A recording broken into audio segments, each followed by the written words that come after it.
Antarctica, the world's greatest freezer, is melting. Trillions of gallons are draining into the oceans. Sea levels are rising. It's happened before, and it's happening again right now.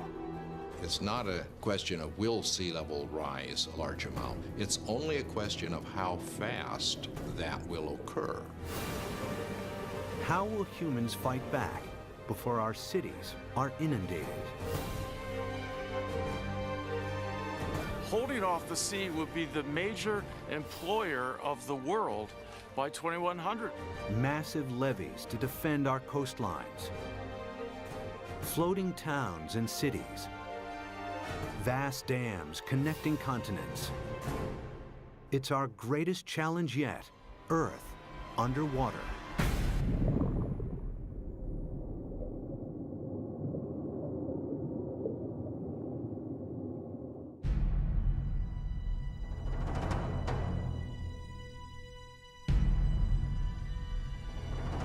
This is New York in the 24th century. Sea levels have risen by 120 feet. Manhattan is flooded. What could cause such a terrifying scenario?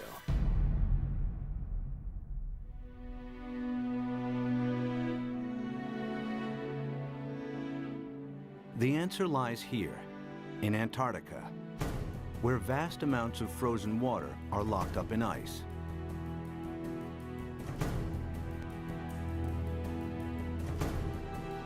Some of Antarctica's ice sheets are more than 2 miles thick. If melted, this ice would dramatically raise sea levels. And the melting has already started. Taxi checks complete.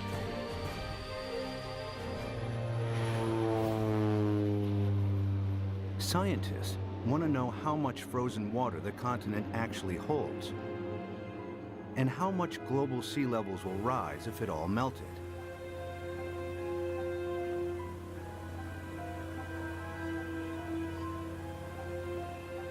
Specially equipped aircraft send radar beams deep into the ice, which reflect off the bedrock and measure the depth of the ice sheet.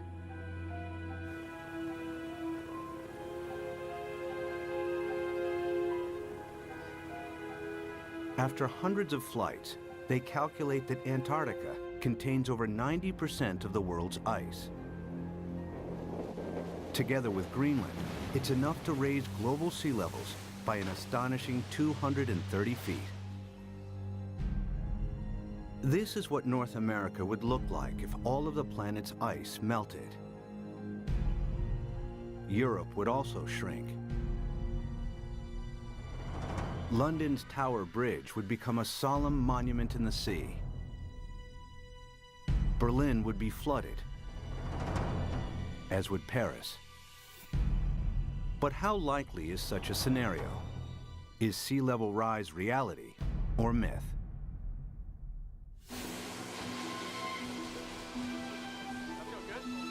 Professor Peter Ward is a paleontologist and astrobiologist. He's written extensively on the history of life on Earth.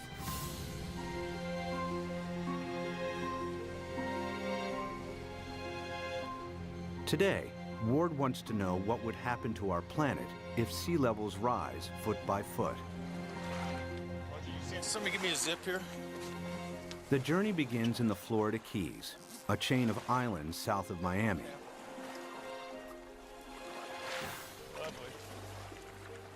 He's looking for clues from the past that may help predict the future of our planet. All right, guys, you want to go swimming? You ready?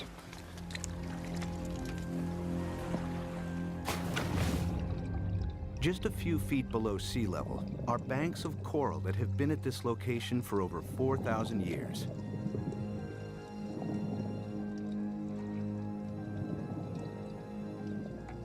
During this period, sea levels have been stable, not just in Florida, but around the world. Who's going swimming with me? Come on, boys. But it hasn't always been like this.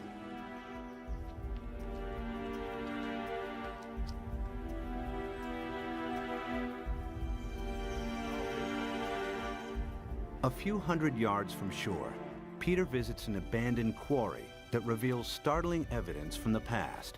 Oh yeah, beauty. Nice. Look at this dude. Sitting right in growth position, grew straight up. Very nice. I came here at a very young 23 years of age. Our professor brought us to this quarry and said, this is a perfect reef, and it is. Look at this big coral sitting right in place. This is how corals grow straight up.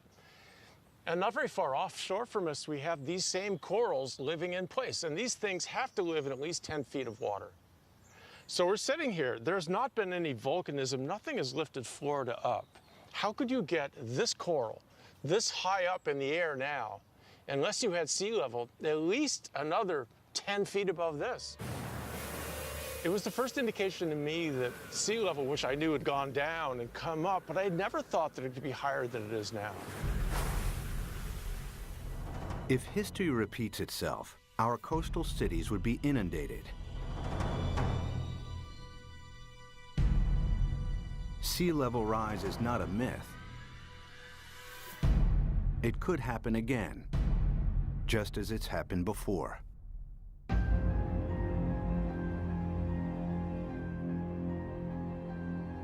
The beginning of the most recent ice age was 70,000 years ago. The ice sheets expanded, the planet's landmass grew, and sea levels fell. Then temperatures rose again. The ice receded. Sea levels climbed and eventually settled at today's coastlines. But global temperatures are on the rise again. This time from humans burning huge amounts of fossil fuels. They produce CO2 and other greenhouse gases that heat up our atmosphere. Whenever global temperatures rise, sea levels follow. We have emitted so much carbon dioxide that the amount of carbon dioxide in our atmosphere has increased by about 1/3 in the last 100 years, and it is now higher than any time since at least 1 million years. We expect about 3, 4, even 5 degrees centigrade warming in this century. The warmer it gets, the faster the sea level rises. That means sea level rise will get faster and faster as we heat up the planet more. Of course, predicting future sea level rise is difficult, as the planet has never before experienced the dramatic increase in CO2 of the last 100 years. But Professor Rahmstorf's climate model predicts a maximum 6-foot sea level rise this century, as higher temperatures kick in.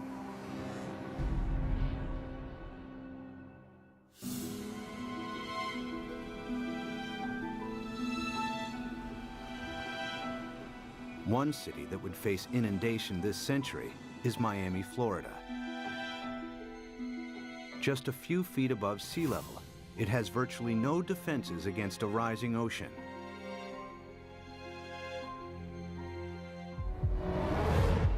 After 1 foot of sea level rise, these beaches would be regularly flooded at high tide.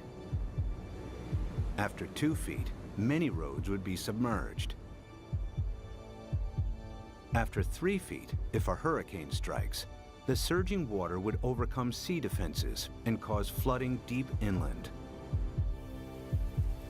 Much of the region's coastal real estate would be ruined.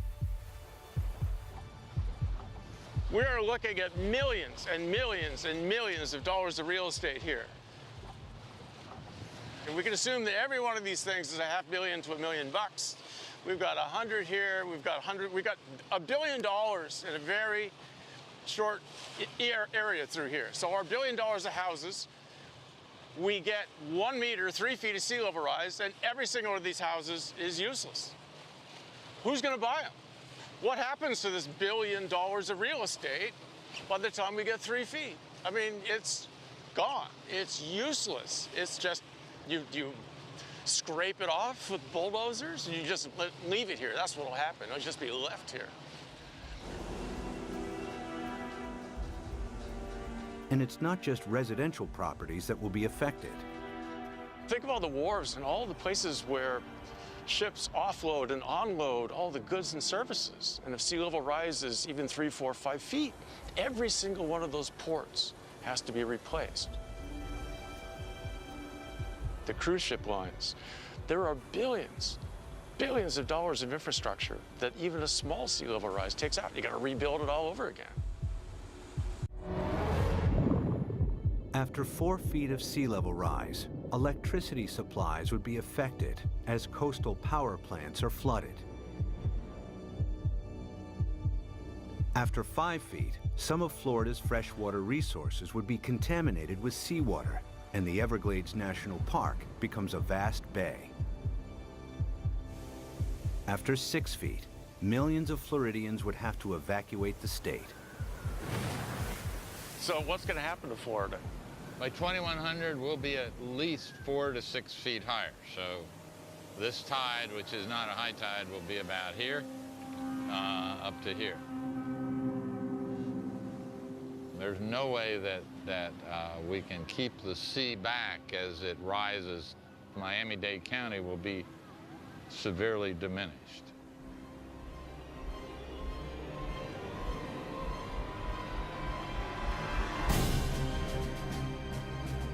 By 2100, after 6 feet of sea level rise, Miami would look like this.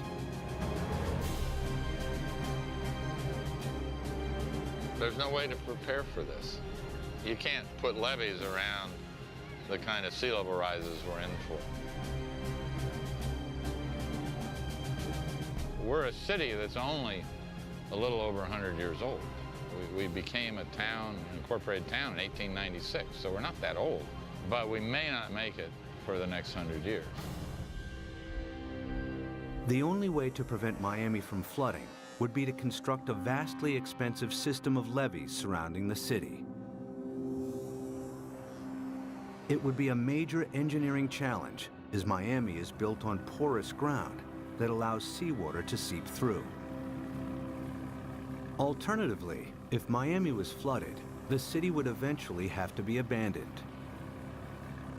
There are cities you can save and cities that you can't save. And the choices will be based on, can we dike it off, can we put it off, or is this too expensive, not worth the price, not worth the effort? One city determined to defend itself against the sea is New Orleans, Louisiana. During Hurricane Katrina in 2005, large parts of New Orleans were flooded after a storm surge raised sea levels by 20 feet. The city lies several feet below sea level.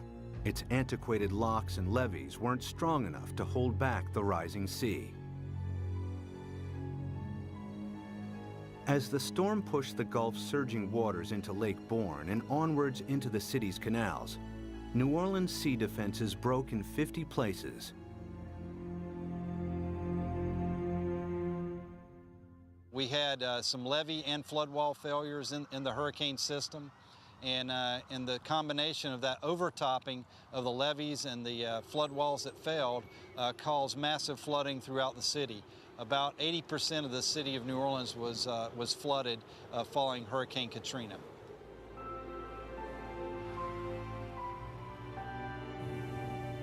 It took weeks before the floodwaters were pumped out and residents were able to return.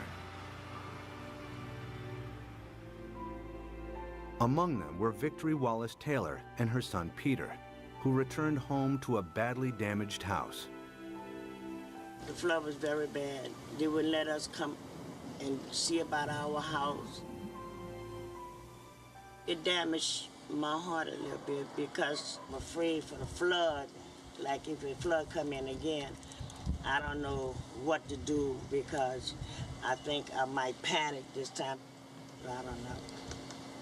It is a hard pill to swallow, you see.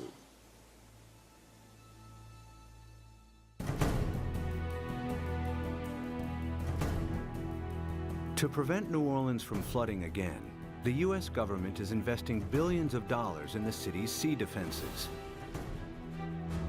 Along the riverbanks, the U.S. Army Corps of Engineers is strengthening New Orleans' levees and locks. Their work here provides future insight into the kinds of construction that may be needed to protect coastal cities around the world against rising sea levels. We learned a lot of key lessons, and some of the key lessons learned were incorporated into the designs for the Greater New Orleans Hurricane Storm Damage Risk Reduction System. And that system is a series of many different aspects. It has flood walls, it has pump stations, it has levees. There's the series that we call the multiple lines of defense. New Orleans defense takes a unique approach against the rising water by confronting the enemy itself. The flood surge that broke its sea defenses approached the city from Lake Bourne, a lagoon east of New Orleans. It's here where the U.S. Army Corps of Engineers is focusing its efforts. What we've done now is we moved the defense of the city out. We're about 12 miles from downtown, about 8 miles away from the 9th Ward, which is flooded. What we've done is we moved the protection from downtown, the heart of the city, left it in there, improved it. We've moved all the way out here, 8 miles out to the edge of Lake Bourne, where we now have this brand new structure which works as a primary line of defense. New Orleans is made up of the best topsoil from the United States that came down the Mississippi River and built up down here.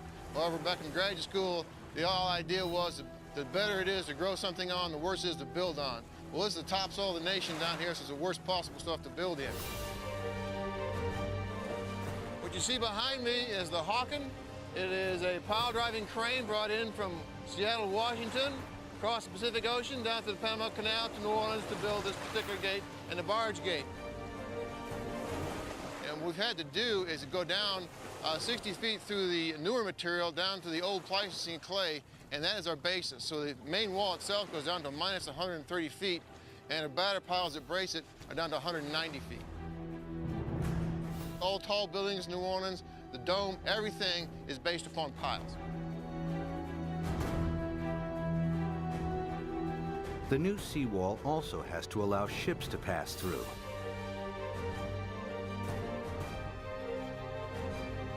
Dry cofferdams are put in place to construct barge and sector gates. The concrete is poured, the dams are flooded, and the gates can be completed.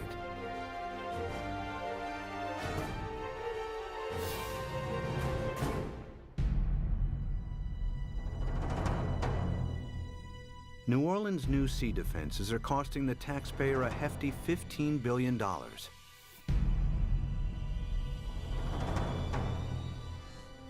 But their design only accounts for storm surges that build from sea levels today.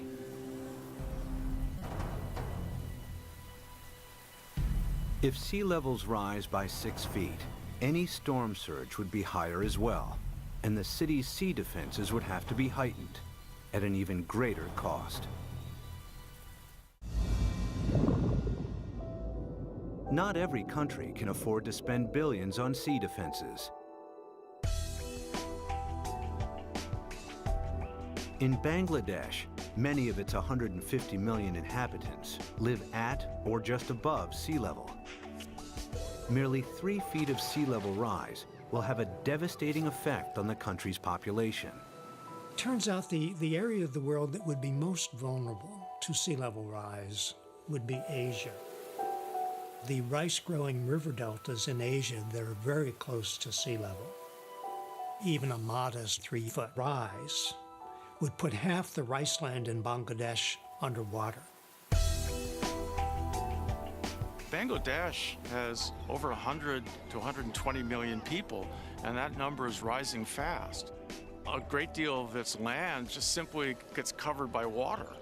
And again, once you have salt water coming up, it's not just the land that's covered, it's the intrusion of salt. Even a 3-foot sea level rise wipes out half its rice crop. Their population's going up 1/3, and their land is being shrunk by 1/3. You know, you do the math. It's a catastrophe coming at us. Much of Bangladesh is a vast muddy delta that can't be defended. 6 feet of sea level rise spells disaster. It would displace millions, probably at least a few tens of millions of people. Where are they going to go? India's already built a wall between India and Bangladesh. They're anticipating there are going to be a lot of Bangladeshis starting to move, looking for a place to go, and Bangladesh itself is already one of the most densely populated countries on earth. And then there are another 18 or 20 rice-growing river deltas in Asia, the Irrawaddy in Burma, the Pearl River Delta in China, and so forth, that would be affected in varying degrees by the rise in sea level. By the end of the century, cities and coastlines around the world will be under siege from the rising tides. Everywhere, people will be building levees and sea defenses to fight back.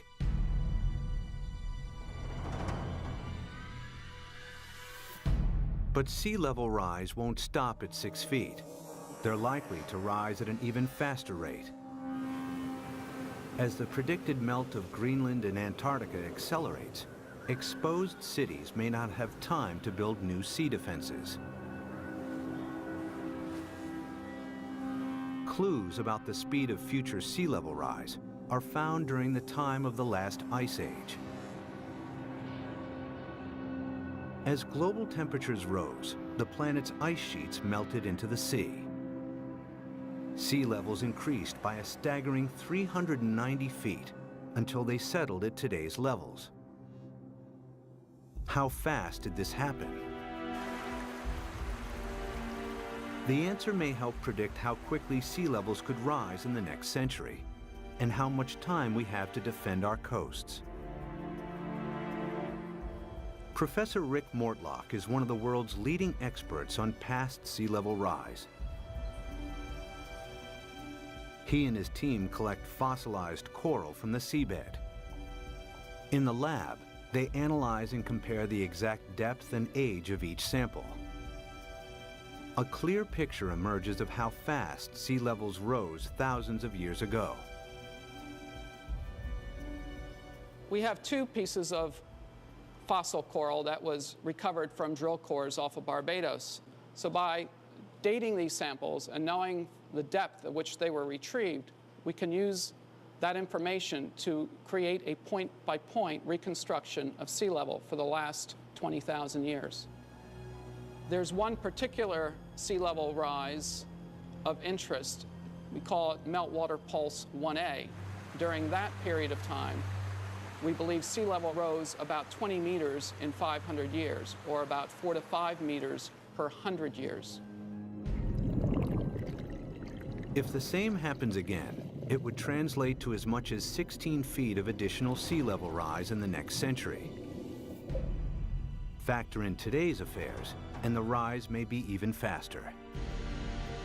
If we don't get emissions under control, the rate of sea level rise will keep accelerating. And so in the next century, it's not only that we get the additional 5 to 7 feet that we got the last century, that's going to happen, but we add on to that. So now we're looking by 2200, probably at least 15 feet above, and probably 20. By 2100, the cities will know that they are doomed. The coastal cities, anyway. If the oceans rose with accelerating speed, the planet's most exposed cities may not have time to build adequate sea defenses. Sea levels would rise by 16 feet per century. New Orleans could flood, followed by Miami. Miami's the worst off, and New Orleans, those are 2 cities that will have to be abandoned, I imagine. As southern Florida is lost to the sea, other coastal regions will also struggle to hold back the tides. Among them is the San Francisco Bay Area, with its 7.5 million people. The San Francisco Bay Area is particularly vulnerable to sea level rise because of our history. Although the bay is big, it's very shallow. 2/3 of it was less than 12 feet deep. So lots of it was filled and reclaimed. We're standing here on reclaimed land, and all of downtown San Francisco, the financial district, is on reclaimed land. We've already seen 7 inches of sea level rise in the bay over the past century. We know this because the longest continuously operating tide gauge in America is at the Golden Gate. So we have 154 years of data. We're just now beginning to realize with accelerated sea level rise, we're going to have to prepare and have a new plan for how we deal with it in the Bay Area. If sea levels rose by an additional 16 feet per century, hundreds of thousands of people would lose their homes in the Bay Area.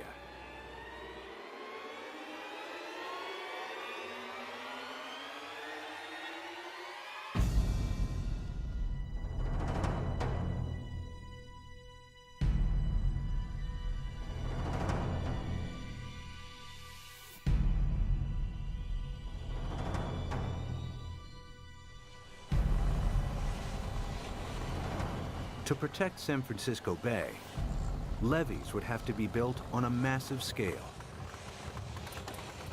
The silver lining is the engineering will create so many jobs. Holding off the sea will be the major employer of the world by 2100, I think. This is going to be worldwide. We're going to have a damn revolution. The bay's entire coastline would have to be defended with levees in order to protect it. But in the east, the Sacramento-San Joaquin Delta would remain vulnerable because it's at or below sea level. The Delta has some of America's most fertile farmland. The most important part is food. It's unbelievable the proportion of human food that comes from land that is at sea level, not necessarily right next to the sea, but at an elevation that will be impacted by sea level rising. Sea level rises a little, all those fields next to it, even if they're not covered by the sea, are rendered useless for human crops by the sea. If the Delta and its farmland were lost to the sea, California's food supply would be in jeopardy. The Delta is also one of the main sources of fresh water on the American West Coast. This is the hub of California's water supply. 26 million people drink water that comes from this estuary. That's a huge number. 2/3 of the population of California gets water from this estuary. If you raise sea level even a foot, you know, which in our mind isn't all, as geologists, that doesn't seem like much, yeah, but that's common, yeah. If you raise sea level a foot, the work that we've done suggests that you will salt up this end of the Delta, even if the levees all stay together, even if they don't fail. If sea levels rise by 6 feet this century, local rivers will be contaminated with salt, and California's main fresh water supply will be lost. In the next century, after an additional 16 feet, the entire Delta will be claimed by the sea.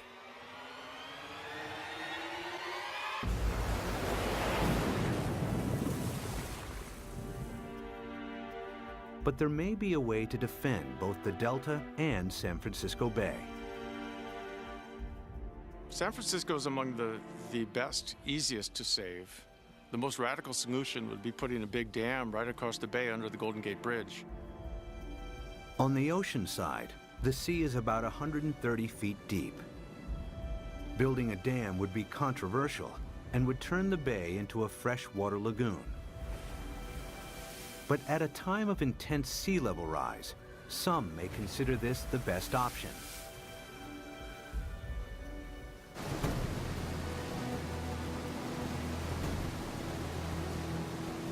Using cutting-edge technology, huge dredgers could pick up sand from the seabed nearby and deposit it as the dam's foundation.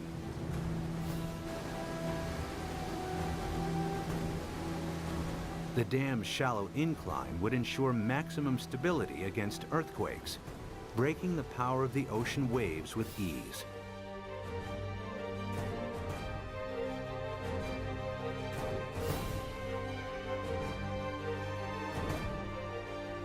Vast pipes and pumps would be installed to keep the bay's river water flowing out to sea.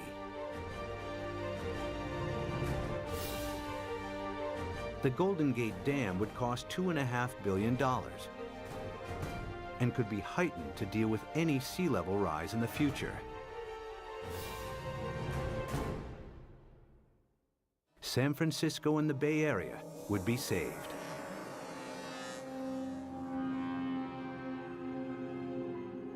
One region that may benefit from the U.S.'s sea defenses is the Mediterranean.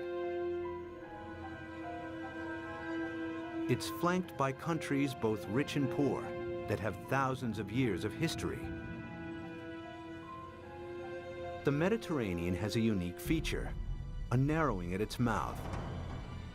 The Straits of Gibraltar are between 10 and 20 miles wide, stretching from southern Spain to Africa.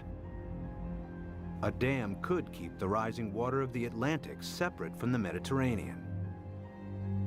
There's been a plan since World War II, for instance, to put a dam between the Rock of Gibraltar and Morocco on the African side.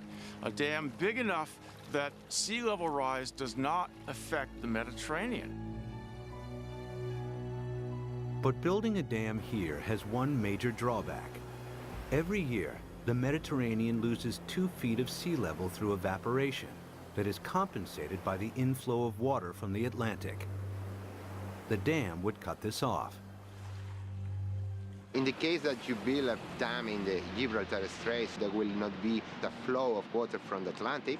So in the case that you cut the flow, so there will be a evaporation, there will not be compensation, and there will be a permanent drop of the water level.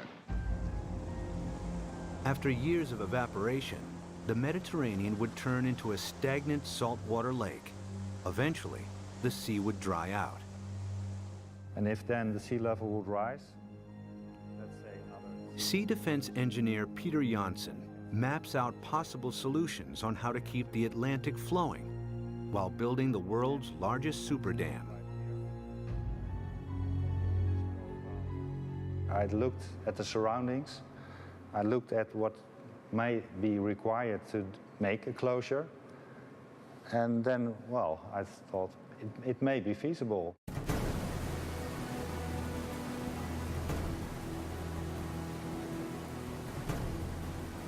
One of Janssen's solutions is to use the same building techniques applied to the Golden Gates.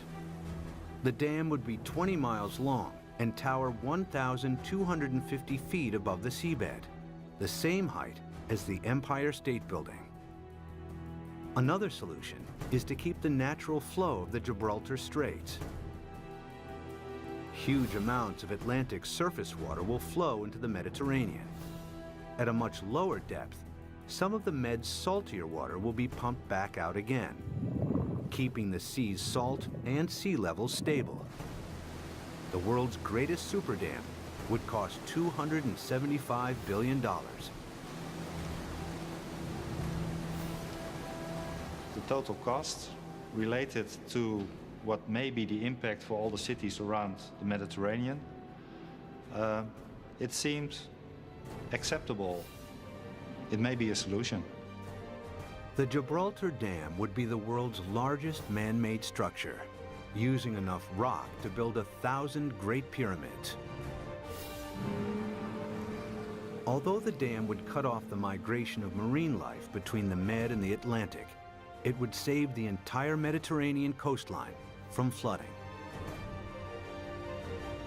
It's certainly technologically possible. The old cradle of civilization becomes really the center of civilization. They would be the last coastal cities never affected by sea level rising.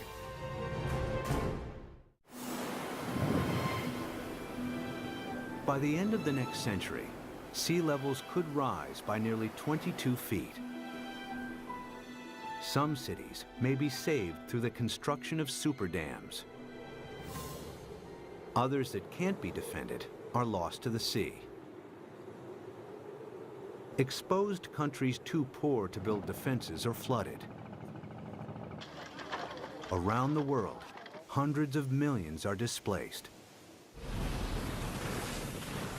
It's likely that by the 23rd century, the ice sheets will melt at an even faster rate, and that the oceans will rise with increasing speed. The planet's growing population and a continuing hunger for cheap energy could make it worse. The problem that I see again is the number of people. Every new person is going to want housing. Every new person is going to need food, obviously, and want transportation. Let's say that all of us cut our gas emissions. So 6.5 billion of us cut down by a third all our usage, and then we raise the population by a third. All those new people are just adding back to what we've cut away. Some scientists believe that our CO2 levels could quadruple over the next centuries. It would mean reaching CO2 levels last seen over 50 million years ago, when there was no ice on the planet and when sea levels were more than 230 feet higher than today. In the worst case, if we are so foolish as to burn all the fossil fuels so that carbon dioxide increases to more than 1,000 parts per million, then there's no question we will melt all the ice on the planet, which would mean a 75-meter or almost 250-foot rise in sea level. It's not millennia. It's not going to take thousands of years. The forcing of humans is so large that it will do the whole job within a timescale of centuries, I believe. This is the worst-case scenario. CO2 levels triple, global temperatures dramatically increase, and the Antarctic rapidly melts. The world's coastlines are eroded as sea levels rise by an additional 50 feet by the end of the 23rd century. One rich city that would struggle to defend itself is London, Western Europe's largest metropolis. Its main river, the Thames, is tidal, and water levels vary by up to 22 feet. The Thames barrier defends the city against storm surges from the sea. If a tide is unusually high, the barrier closes its gates, and inner London is protected. If sea levels rise by 6 feet, the barrier would have to be replaced by a huge seawall upstream. But if they rise by 50 feet per century, there may not be enough time to build adequate sea defenses. It would be a disastrous situation. It would mean you simply can't inhabit the coastal areas because you will have a continually changing sea level. So we really do not want to go down that path.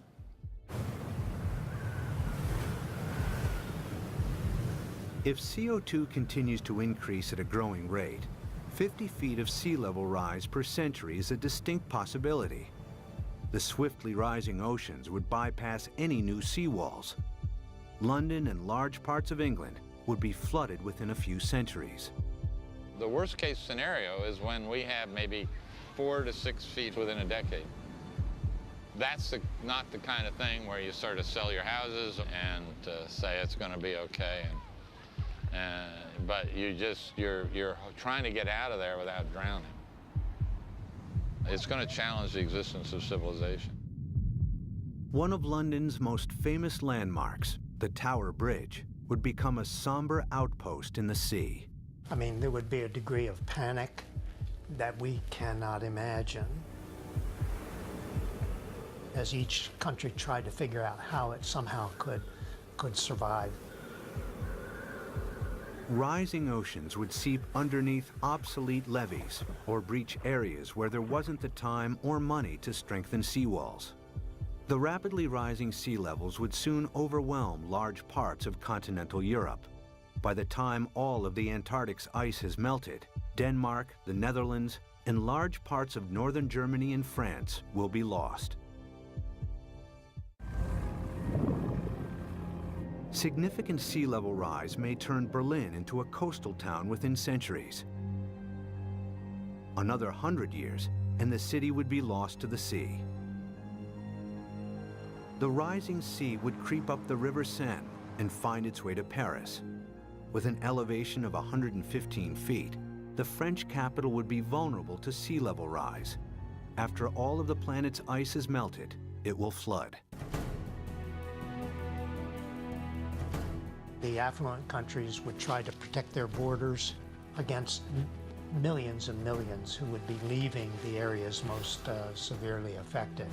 But the stresses associated with migration on this scale are unimaginable. The meltdown of the planet's ice sheets would completely transform our world. But even as our coasts are pushed back by the rising oceans, resourceful humans would try to adapt.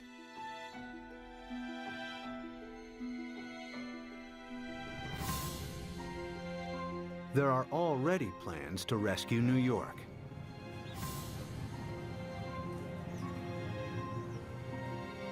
Manhattan Island is flanked by two fast-flowing tidal rivers. The entire city is directly exposed to the North Atlantic and extremely vulnerable to sea level rise.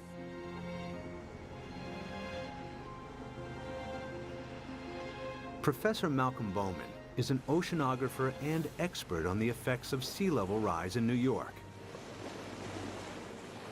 If the worst case scenario, the rapid meltdown of the ice sheet on Greenland, the West Antarctic ice sheet, were to happen extremely rapidly, the future of New York City is in peril. So the city has two options. One, either build massive defenses, or two, start evacuating the city and its population to higher ground.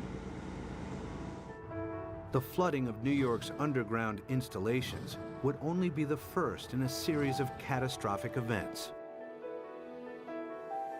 After the first 6 feet of sea level rise, parts of lower Manhattan would be submerged. If sea levels rise by 50 feet, the water would move into Times Square. Behind me is the Manhattan Bridge, with sea levels rising 250 feet. That bridge would have seawater lapping around the roadway. New York City as we know it would not exist.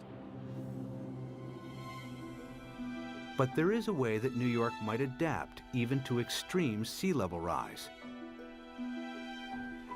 The idea is to build on water. Here in the Netherlands are several communities of floating houses.